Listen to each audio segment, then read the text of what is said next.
એ ઓ બેટા, એક પાણીનો ગ્લાસ ભરીને અંબાવો ને. આ ડોહાએ તો ઉપાડો લીધો, શાંતિથી બે હોય નથી દેતા. એ બેટા, મને મજા નથી, દવાખાને લઈ જા ને. એક શાંતિથી હોઈ જાવ એટલે બધું સારું થઈ જાય, કાંઈ દવાખાને નથી જવાનું. મારે આટલું દાળ ભાત બનાવી નાખજો ને, મારાથી શાક નહીં ખવાય. દાળ ભાત નહીં બને, શાક રોટલો ખાવો હોય તો ખાઈ લેજો. ઘડીક ધાબે વયા જાવ, અહીં અમને ઘડીક હક લેવા દો.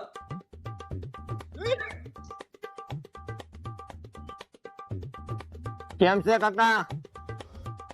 સારું તો હું હોય ભાઈ, જાતી જિંદગી એ. આય બે આવો, આય ભાઈ, બે ભાઈ બે. છોકરોની ની વહુ ધ્યાન નથી રાખતા? ધ્યાન તો રાખે ભાઈ, પણ ઈ ભાવનું. આખો દિવસ છોકરાની વહુ ટક ટક ટક ટક પીરા કરે.